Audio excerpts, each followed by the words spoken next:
నలుబదమూడవ సర్గము గంగావతరణము. ఓ రామ!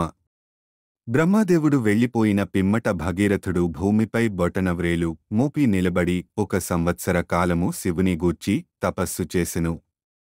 ఓ శత్రు సంహారక! రామ! అతడు ఊర్ధ్వబాహువై ఎట్టి ఆలంబనము ఆశ్రయములేక నిశ్చలుడై కదలక మెదలక వాయువును ఆహారముగా దీసుకొనుచు రాత్రింబవళ్ళు తపస్సును ఆచరించుచునే యుండెను. ఇట్లు 1 సంవత్సరము గడిచిన పిమ్మట సర్వలోక పూజ్యుడైన శంకరుడు ఉమతోగూడి ప్రత్యక్షమై ఆ భగీరథునితో ఇట్లు నుడివెను. ఓ నరేంద్ర! నీ తపస్సునకు మెచ్చితిని. నీ కోరికను నెరవేర్తును. గంగను నా శిరస్సున ధరించెదను. పిమ్మట హేమవంతుని పెద్ద కూతురు సర్వలోకములకును పూజ్యురాలు అయిన గంగానది మహారూపముతో దుస్సహమైన వేగముతో ఆకాశము నుండి పవిత్రమైన శివుని శిరస్సుపై పడెను. ఏమాత్రము ధరింపశక్యముగాని ఆ గంగాదేవి నా ప్రవాహముతో శంకరునిగూడ గైకొని పాతాళమునకు చేరెదను అని అనుకొనెను.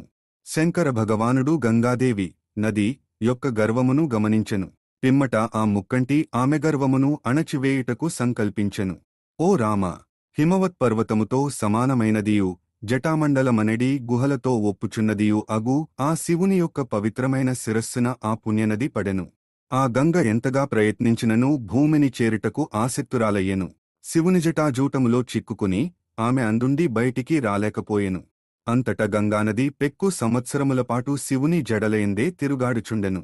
అప్పుడు భగీరథుడు గంగునికిని కనుగొనలేక మరల పరమశివుని గూర్చి తపమాచరింపసాగెను. ఓ రఘునందన! శంకరుడు ఆ భగీరథుని తపస్సునకు మెచ్చి గంగను హిమవత్పర్వతమునందలి బ్రహ్మనిర్మితమైన బిందు సరోవరమునందు విడిచెను. అట్లు విడువబడిన ఆ గంగా ప్రవాహము 7 పాయలుగా ఏర్పడెను.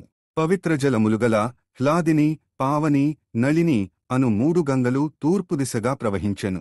సుచక్షువు, సీత, సింధువు అను 3 మహానదులను 3 గంగలను మంగళప్రదములైన జలములతో పశ్చిమ దిశగా ప్రవహించినవి.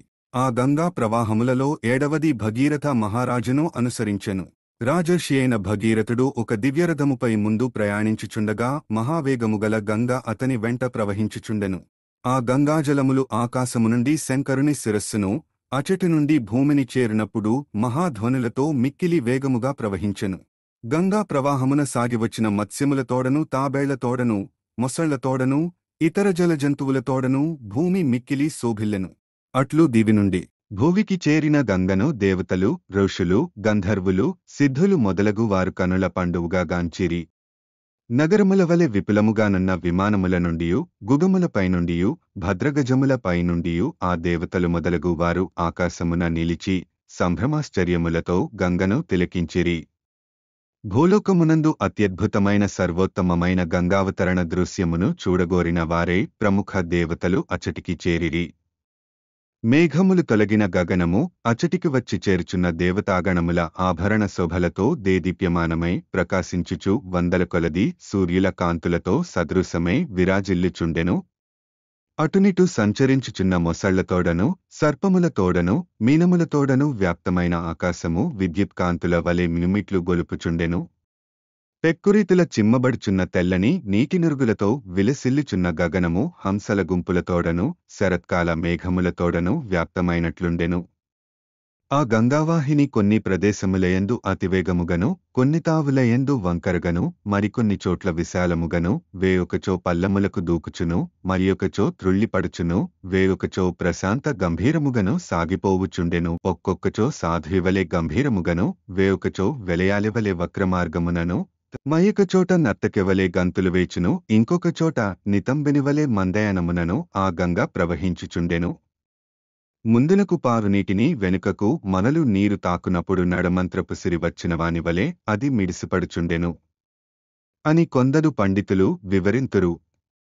గాలితాకిడికి తరంగములు మాటిమాటికి ఎగిరి పడుచు నీటితో నీరు కొట్టుకొనుచు నేలపై బడుచుండెను. శంకరుని శిరస్సు నుండి జాలువారి భూమిపై దూకుచున్న నీరు మురికి తొలగి నిర్మలముగా ప్రకాశించుచుండెను. దేవతలు, ఋషులు, గంధర్వులు, భూలోకవాసులు ఈ జలము శివుని శిరస్సు నుండి పడినది కనుక అతి పవిత్రమైనది అని తలంచుచూ ఆ జలములను ఆదరముతో తమ శిరములపై చల్లుకుని ఆచమించిరి. శాపోపహతులై దివి నుండి భువికి చేరినవారుగూడా ఈ గంగలో మునిగి పాపరహితులేరి పవిత్రములైన గంగాజలముల స్పర్శచేవారు పునీతులై మరల ఆకాశ మార్గమున తమ తమ లోకములకు చేరిరి. పవిత్ర గంగానదీజలములలో స్నానములోనర్చుటచే అలసటలు తొలగి జనులు మిగుల సంతోషించిరి. మహాతేజస్వియు రాజర్షియు అయిన భగీరథుడు దివ్య రథమును అధిరోహించి ముందునకు సాగిపోవుచుండగా గంగానది ఆయనను అనుసరించుచుండెను. దేవతలు, ఋషులు, దైత్యులు, దానవులు, రాక్షసులు, గంధర్వులు, యక్షులు, కిన్నరులు, మహానాగులు, అప్సరసలు మొదలగు వారందరును అట్లే జలచరములన్నేను భగీరథుని రథమును వెన్నంటి ప్రవహించుచున్న గంగానదిని మిక్కిలి ఆనందముతో వెంబడించినవి. సర్వపాపహారిణీయనియు నదులలో శ్రేష్ఠేనియు వాసికెక్కిన గంగ భగీరథ మహారాజు వెళ్లిన చోట్లకెల్లను తానును వెళ్ళుచుండెను. అసాధారణ కార్యములను నిర్వహించుటలో సమర్థుడును మహాత్ముడును అయిన జహ్ను మహర్షి క్రతువును ఆచరించుచుండగా గంగానది ఆయన యజ్ఞవాటికను ముంచివేశెను. ఓ రాఘవ! జహ్ను మహర్షి గంగ యొక్క అహంకారపూరిత చర్యకు మిక్కిలి క్రుద్ధుడాయెను. పిమ్మట ఆ ముని గంగాజలములనన్నింటినీ అత్యద్భుతముగా ఆశ్చర్యకరముగా పానము చేసెను. అంతట దేవతలు, గంధర్వులు, ఋషులు అబ్బురపడి పురుషశ్రేష్ఠుడు మహాత్ముడు అయిన జహ్ను మహర్షిని పూజించిరి.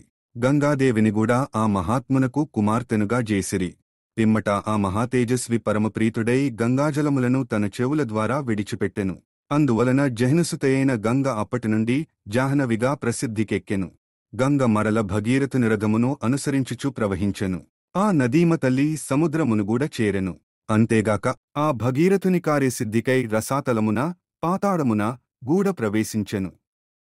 రాజర్షి అయిన భగీరథుడు పట్టుదలతో గంగను గొనివచ్చి భస్మరాశిగా మారియున్న తన ముత్తాతలను జూచి మిక్కిలి దైన్యమునకు లోనయ్యెను. ఓ రఘురామ! అప్పుడు ఆ భస్మరాశిని పవిత్రమైన గంగాజలములు ముంచివేశెను. అంతట సగరపుత్రులు పాపరహితులై స్వర్గమును పొందిరి. వాల్మీకి మహర్షి విరచితమై ఆదికావ్యమైన శ్రీమద్రామాయణమునందలి బాలకాండమునందు 43వ సర్గము సమాప్తము.